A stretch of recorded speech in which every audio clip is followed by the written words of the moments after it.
If it isn't obvious, today is Super Bowl Sunday. I am hosting Super Bowl Sunday at my apartment, and I want to give you guys some tips on how to take the stress out of hosting and make it fun and make sure that you're delivering a product that makes it look like you worked harder than you actually did. I've been hosting for quite some time. I also have another video on my channel about different hosting tips, but today I want to break down some more in the moment tips since I'm hosting Super Bowl Sunday. We're going to talk about how to create a vibe with decor that you can actually reuse, like this turf here. I'm going to show you how to set up snacks and drinks that look good but are effortless and less time consuming than making everything from scratch, and my go-to tips for hosting in a small renter environment. So I have set up everything for Super Bowl Sunday. We're gonna go through my food station as well as my hydration station. I want to show you guys how to wow your guests without overthinking it, without stressing yourself out. The first thing we're going to talk about is setting the mood. Decorating made simple. The first step to hosting is setting a vibe. So if you're going to go with a theme, stick with a theme, and then stick within 3 or 4 colors within that color palette. For example, here I kind of stuck with the more neutral side of colors, leaning more towards the greens, the browns, the silvers,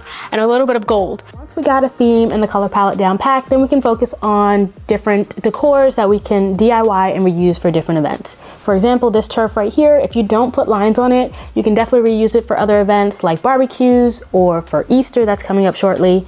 And then for your smaller items, you can DIY them and save money. So at the end of the event, you can either toss them or keep them. So the best thing is picking that mood and that vibe and making sure that things are kind of practical and stuff can be reused if necessary. And if not, it's fine. You just had fun making it. So the next thing I want to talk about is feeding your guests without the stress. You don't need to make everything from scratch. You want to make sure that you can put out food that is going to be ready in a timely fashion. Also, that's going to cause you the least amount of turmoil. So for example, today we're doing a nacho bar. We're also having pigs in a blanket, and we're also having wings and sliders. I chose to pick my battles. I ordered the wings. I also bought a box of mini tacos from Costco. Most of the condiments that are going into the nacho bar are pre-made. Sometimes it's just a little bit too stressful to be making guac and pico de gallo and all your other sauces and dip the day of. Buy pre-made appetizers from the store and then focus on the items that you really can't kind of like pre-make. So the sliders, that was one of the things I chose to make, as well as my chocolate covered strawberries. Those were the 2 things that I said I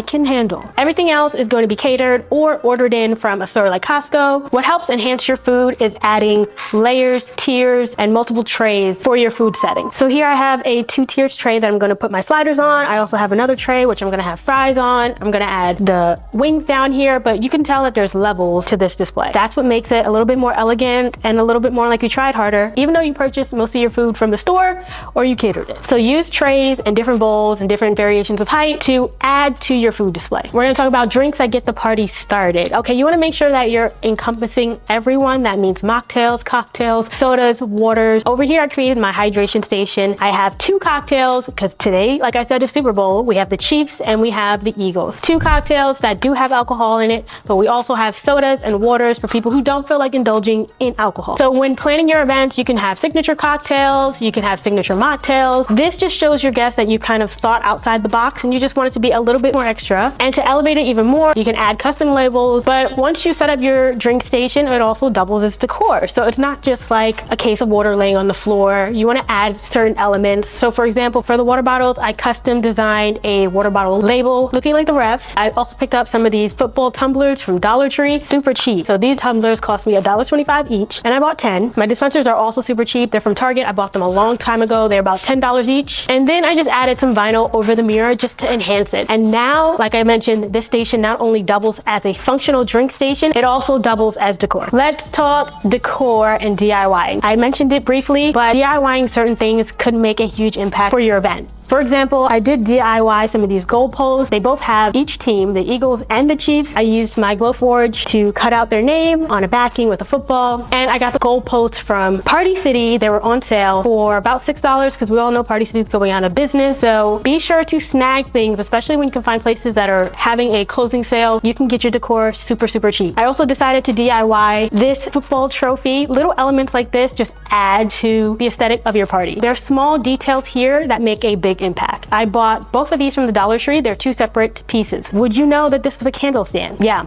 This was a candle stand, and I glued a football from the Dollar Tree right on top, spray painted it silver, and now we have our Super Bowl trophy. For the signs, I have one sign here that says Snack Stadium, and I have another sign over by the drink station that says Hydration Station. These are custom signs that I made on Canva. No money spent. I printed them out. I think it came out really, really well. I actually just taped the printout to the actual chalkboard that I had because I knew I just wouldn't be able to make it look as nice, but I feel like it makes a nice big impact. So when you're DIYing things for like birthdays, events, movie nights, holiday dinners, celebration events, think about little elements that could make big impacts. It'll definitely enhance the experience for your guests when they arrive. Let's talk about hosting hacks for a stress-free party. Prep as much as you can the night before.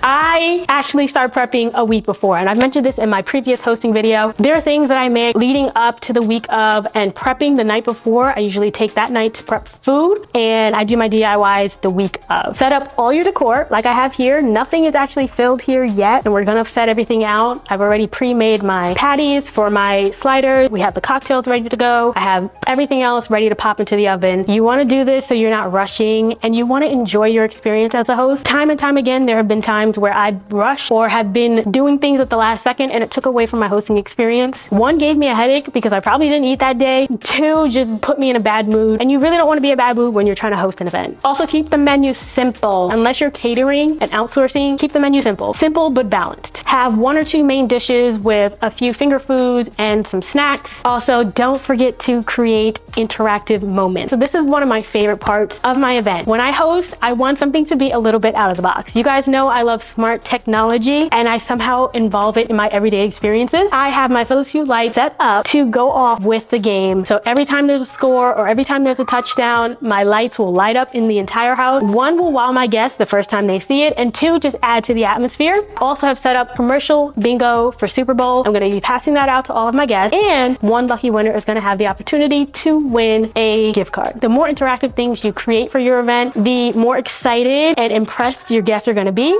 Remember to think outside the box and curate events and activities that relate well with your theme, your aesthetic. If you're working with a small space, don't worry, I am as well. You want to repurpose surfaces in areas that already have designated purposes. For example, your kitchen island, your credenza, your bar cabinet, your TV console. Wherever you have space, you want to repurpose that space for your event. And don't be afraid to be creative with vertical space as well. Use tiered trays. If you have shelves like I do, you can also style things on your shelves. Think beyond the flat horizontal surfaces. We're obviously using our kitchen island. We don't have room to add additional tables. This works perfectly well. I've hosted 2 other events in this house. I've done Bridgerton, and I've also done a Friendsgiving. Finally, it's the little things that take your party from good to great. We already talked about the lighting atmosphere that I'm including at today's event. Be sure to set up diffusers or set off candles to make the space smell really good. If you're cooking, make sure to throw your pastries or your bakery items in the oven before your guests get here. Also, take the time to curate a playlist. I've actually created a playlist that starts an hour and 45 minutes before kickoff and is specifically curated to end right before kickoff with the NFL theme song, and also add finishing touches like napkins, plates, cups, etc. that add to the vibe and the aesthetic. So again, adding in things like these napkins or these Super Bowl plates. Just to recap, you do not have to spend a lot of money.